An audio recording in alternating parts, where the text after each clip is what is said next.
श्राप में छुपा बड़ा रहस्य, जिसकी वजह से ब्रह्मा जी का एक ही है प्राचीन मंदिर। सृष्टि के रचयिता ब्रह्मा की यज्ञस्थली और ऋषि मुनियों की तपस्थली तीर्थगुरु पुष्कर नाग पहाड़ के बीच बसा हुआ है। रुष्ट हुई पत्नी के श्राप के कारण ही देश भर में ब्रह्मा जी का इकलौता मंदिर पुष्कर में है। पुष्कर सरोवर की उत्पत्ति भी स्वयं ब्रह्मा जी ने की। जिस प्रकार प्रयाग को तीर्थराज कहा जाता है, उसी प्रकार से इस तीर्थ को पुष्कर राज कहा जाता है।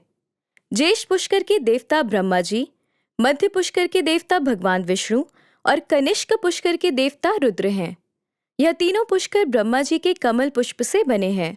पुष्कर में ही कार्तिक में देश का सबसे बड़ा ऊंट मेला लगता है, जिसमें देश विदेशी सैलानी बड़ी संख्या में आते हैं। सांप्रदायिक सौहार्द की नगरी अजमेर से उत्तर पश्चिम में करीब 11 किलोमीटर दूर पुष्कर में अगस्त्य, वामदेव, जमदाग्नि, भृतहरि इत्यादि ऋषियों के तपस्या स्थल के रूप में उनकी गुफाएं आज भी नाग पहाड़ में हैं। पुष्कर के मुख्य बाजार के अंतिम छोर पर ब्रह्मा जी का मंदिर बना है। आदि शंकराचार्य ने संवत 713 में ब्रह्मा जी की मूर्ति की स्थापना की थी। मंदिर का वर्तमान स्वरूप गोकलचंद पारिख ने 1809 ईस्वी में बनवाया था। यह मंदिर देश में ब्रह्मा जी का एकमात्र प्राचीन मंदिर है। मंदिर के पीछे रत्नागिरी पहाड़ पर जमीन तल से 2369 फुट की ऊंचाई पर ब्रह्मा जी की प्रथम पत्नी सावित्री का मंदिर है। आखिर क्या है इस मंदिर की पौराणिक कथा? परमपिता ब्रह्मा और मां सावित्री के बीच दूरियां उस वक्त बढ़ी जब ब्रह्मा जी ने पुष्कर में कार्तिक शुक्ल एकादशी से पूर्णमासी तक यज्ञ का आयोजन किया। शास्त्रानुसार यज्ञ पत्नी के बिना संपूर्ण नहीं माना जाता। पूजा का शुभ मुहूर्त निकला जा रहा था। सभी देवी देवता यज्ञ स्थल पर पहुंच गए, लेकिन सावित्री को पहुंचने में देर हो गई।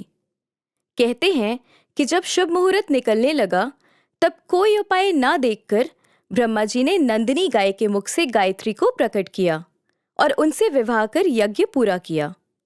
इस बीच सावित्री जब यज्ञ स्थल पहुंची तो वहां ब्रह्मा जी के बगल में गायत्री को बैठे देख क्रोधित हो गई और उन्होंने ब्रह्मा जी को श्राप दे दिया कि पृथ्वी के लोग उनको भुला देंगे और उनकी कभी पूजा नहीं होगी।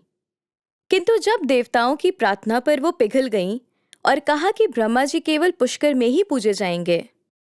सावित्री का क्रोध इतने पर भी शांत नहीं हुआ। उन्होंने विवाह कराने वाले ब्राह्मण को भी श्राप दिया कि चाहे जितना दान मिले, ब्राह्मण कभी संतुष्ट नहीं होंगे। गाय को कलयुग में गंदगी खाने और नारद को आजीवन कुंवारा रहने का श्राप दिया। अग्निदेव भी सावित्री के कोप से बच नहीं पाए। उन्हें भी कलयुग में अपमानित होने का श्राप मिला। पुष्कर में ब्रह्मा जी से नाराज सावित्री दूर पहाड़ों की चोटी पर विराजती हैं। पुराणों के अनुसार इस मंदिर का निर्माण करीबन 2000 वर्ष पूर्व संपन्न हुआ था, लेकिन मंदिर की मौजूदा वास्तुकला के मुताबिक इस मंदिर का निर्माण 14वीं शताब्दी में हुआ माना जाता है।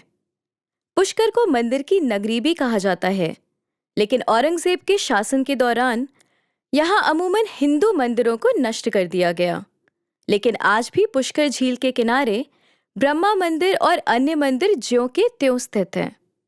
ऐसा माना जाता है कि पुष्कर झील ब्रह्मा जी के कमल की ही एक पत्ती से बनी है। इस मंदिर में एक सुंदर नक्काशीदार चांदी का कछुआ है, जो विभिन्न आगंतुकों द्वारा दान किए गए चांदी के सिक्कों के साथ संगमरमर के फर्श पर स्थापित किया गया है। मंदिर के गर्भगृह में उनकी दुल्हन गायत्री के साथ ब्रह्मा जी की 4 मुखी मूर्ति है। पुष्कर में कई मंदिर हैं जो अन्य देवताओं को समर्पित हैं। वराह मंदिर एक जंगली सुअर यानी वराह के अवतार में विष्णु को समर्पित है। आपटेश्वर मंदिर एक भूमिगत शिव मंदिर है, जिसमें एक लिंगम है। अंत में ब्रह्मा की पत्नी सावित्री को समर्पित सावित्री मंदिर ब्रह्मा मंदिर के पीछे एक पहाड़ी पर स्थित है और झील के सुंदर दृश्य प्रस्तुत करता है। ऐसी ही और रोचक और प्राचीन कथाओं को जानने के लिए हमारे चैनल को लाइक और सब्सक्राइब करें।